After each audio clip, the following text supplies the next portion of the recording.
Olá, bem-vindos ao Eu Jornalista, um programa de produção de conhecimento, debate e entretenimento. Na pauta do nosso programa de hoje, música popular brasileira, mais conhecida como MPB. Em nosso estúdio, Evaristo Souza, músico, professor e pesquisador histórico da música popular brasileira. Evaristo, muito obrigado por aceitar o nosso convite de vir ao programa. Eu gostaria que você começasse falando um pouco dessa sua paixão pela música e, posteriormente, da sua pesquisa a respeito da música popular brasileira. Primeiramente, eu queria agradecer, pela oportunidade de estar aqui falando sobre a música brasileira. É um momento único. E o seguinte, a paixão pela música começou na minha infância. Eu tive contato com bandas filarmônicas, comecei estudando e aí eu peguei e despertei o interesse em buscar os grandes nomes da música brasileira. Eu achei que os compositores, os cantores que contribuíram para a nossa evolução musical eram um pouco valorizados. Então, por uma questão mesmo de pessoal, por uma questão de minha mesma, eu decidi fazer uma pesquisa e em breve eu quero estar lançando algum projeto relacionado a isso aí. E qual é o objetivo dessa pesquisa sua em si? Você tinha falado pra gente a respeito de um livro? Isso, a questão do livro é porque eu acho que a música brasileira ela tem muitas obras, mas não tem uma obra generalizada contando a história geral da música. A gente tem muitos livros falando de bossa nova, falando de tropicália, falando de samba canção. Agora, uma obra geral que traz toda a história, eu acho que está um pouco escasso. Então, esse vai ser o meu objetivo geral nesse momento. Entrando nesse contexto da música popular brasileira, vamos lembrar aqui que agora em 2016 vai se celebrar 100 anos que foi lançado o primeiro samba, no Brasil em 1916. Conta um pouquinho pra gente dessa história. O samba brasileiro surgiu ali no Rio de Janeiro, quando aquelas tias baianas, que eram as mães de santo, principalmente a tia Ciata, que foi a mais famosa delas, que fez residência no Rio, ela era de Santa Maria da Consolação. E aí o seguinte, naquele terreiro de macumba, o samba de roda baiana entrou em contato com o shot, com o machixe, com a polca, que eram ritmos tipicamente cariocas. Então, nesse terreiro de macumba, o contato da música baiana, o samba de roda com as músicas cariocas, surgiu o samba. Então, em 1916, no terreiro da tia Ciata, surgiu o samba pelo telefone. O chefe da polícia, pelo telefone, mandou me avisar. E aí o seguinte, posteriormente, em novembro daquele ano, foi gravado pelo também o cantor baiano. Ele tinha o nome baiano, era baiano de Santa Maria da Consolação. E aí ficou, de acordo com a Biblioteca Nacional, é o primeiro registro de um samba gravado na história do país. E aí veio a influenciar várias gerações. Tivemos ali nos anos 30, Noel Rosa, Cartola, Almirante. Então, assim, a partir dessa gravação aí, a música brasileira teve outro rumo. Entendo. Na década de 50, nós tivemos aí o poeta Vinícius de Moraes, também Tom Jobim, artistas que marcaram o processo cultural brasileiro. O que você tem para falar pra gente a respeito desses poetas, a respeito dessa década de 50, que foi uma década marcante aí pro pessoal de casa ficar sabendo? A década de 50, eu costumo falar que teve um movimento musical que pode ser considerado como o maior marco da música brasileira.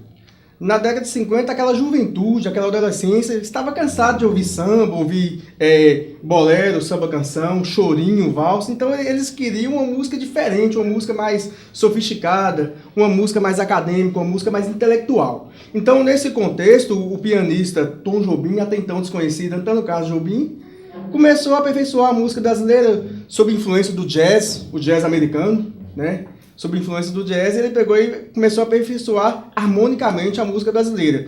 Posteriormente, ele conheceu o violonista João Gilberto, o João Gilberto, que criou uma maneira diferente de bater o samba. Então, aí, o samba, com uma batida diferente, com a harmonia diferenciada, criou-se a bossa nova. Em 1958, Elisete Cardoso gravou o disco Um Amor, Um Sorriso, Uma Flor, com vários sucessos de crítica, de público. E em 1959, o João Gilberto lançou o disco Chega de Saudade, que a maioria da crítica musical considera hoje o disco Chega de Saudade como sendo o marco inaugural da bossa nova no Brasil, com composições principalmente de Tom Jobim, Vinícius de Moraes, a orquestração de Tom Jobim, violão de João Gilberto, e foi um disco que despencou. A bossa nova ali se tornou um movimento musical nos anos 60, e principalmente em 62, quando Tom Jobim gravou Garota de Ipanema, Ele na praia de Ipanema com Vinícius de Moraes, e a garota passava fazendo caminhada, Aí ele falou, Vinícius, então bora fazer uma música depois de vários litros de uísque, né? Então bora fazer uma música aqui. Então daí surgiu a Garota de Ipanema, isso em 62. O mundo ficou pequeno para eles, então eles acabaram indo morar nos Estados Unidos, né, para fazer a carreira internacional. Então toca uma palhinha pra gente dessa música que é conhecida no Brasil e no exterior como marca dos brasileiros. Vamos fazer um pouquinho da Garota de Ipanema.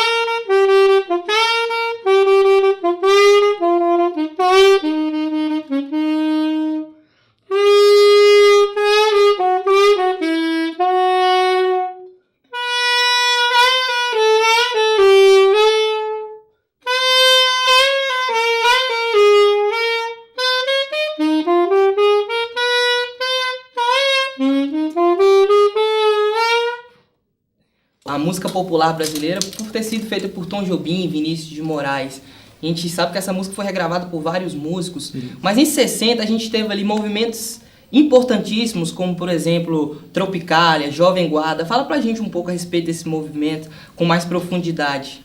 A década de 60 foi uma década de intensa atividade musical no país.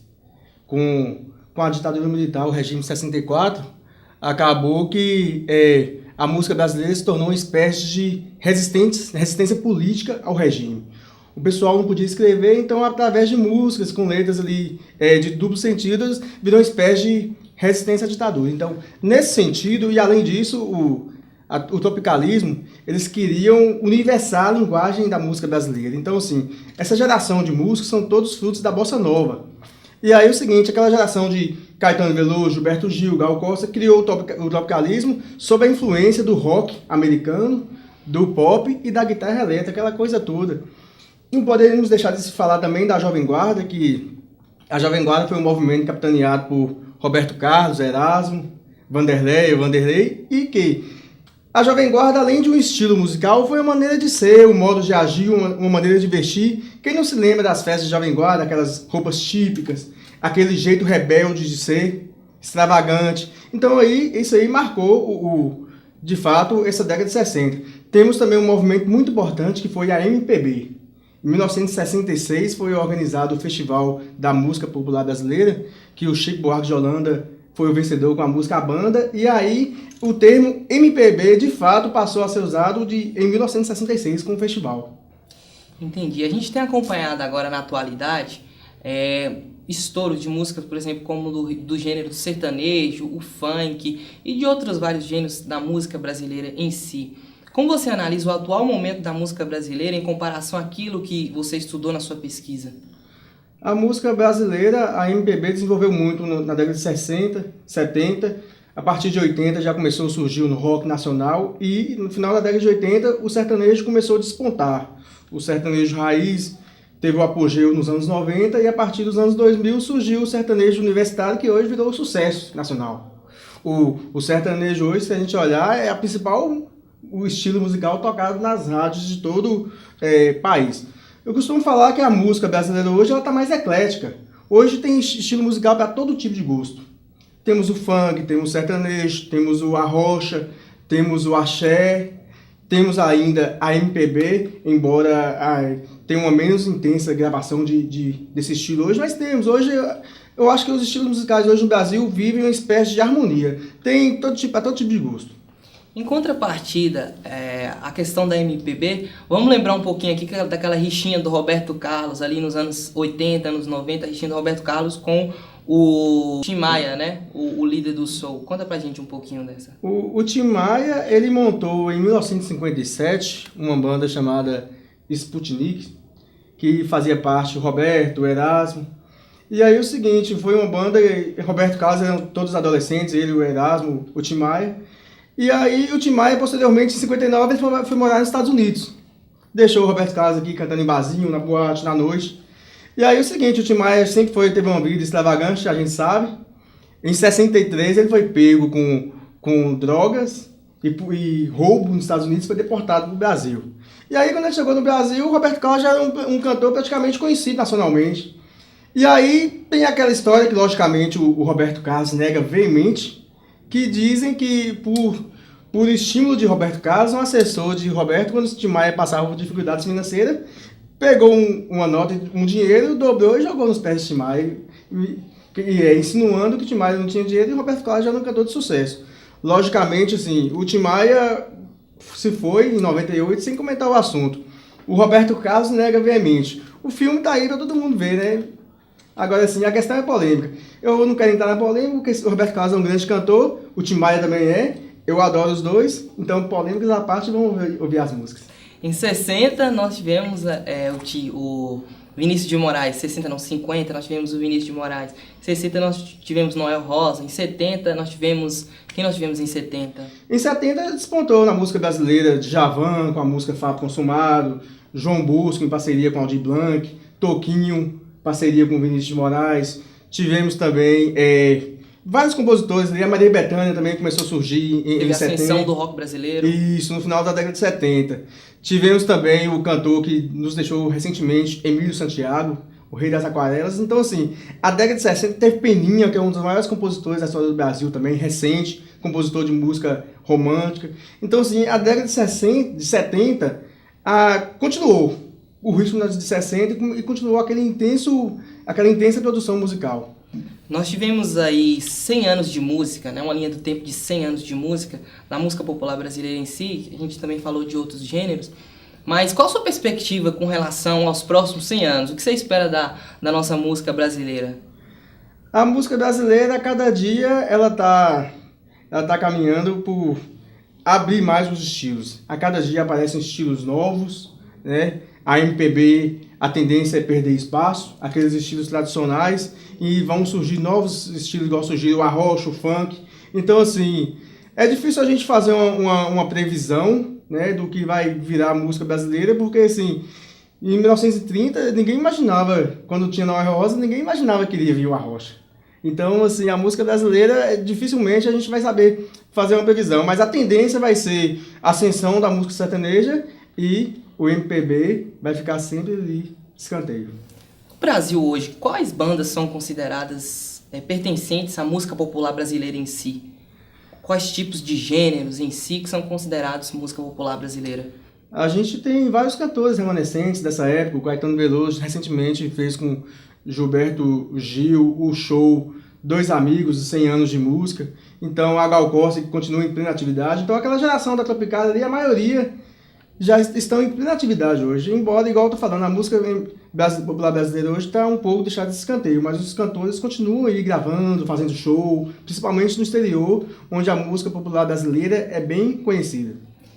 A gente tem aí ícones da música popular brasileira, como Caetano Veloso, Gilberto Gil, o próprio Tim Maia, que nos deixou há um tempo atrás, Roberto Carlos, a Ivete Sangalo. Hoje a gente tem artistas para substituir esses nossos ícones da música popular brasileira, Evaristo? Sim, essa geração, a gente teve aí depois o próprio sobrinho do Tim Maia, que é o Ed Mota, né, que é da geração mais nova. Então, assim, bons artistas sempre tem, em todos os estilos. Eu costumo falar que a música brasileira é a mais rica do universo, justamente por essa versatilidade musical. Aqui a gente tem bons artistas e para todos os gostos. O espaço está aberto para suas considerações finais. Essas e outras entrevistas você encontra na nossa página no www.eujornalista.com.br. Eu gostaria de agradecer a oportunidade de estar aqui falando de 100 anos da música brasileira. Esqueci de falar da música Aquarela Brasileira, que foi um grande sucesso em 1939 e foi a primeira música brasileira a tocar 1 milhão de vezes nas rádios americanas. Isso ainda na década de 40. Então, assim, no geral, é isso. A música brasileira é o que há de melhor hoje na música mundial. Então termina tocando Aquarela pra gente.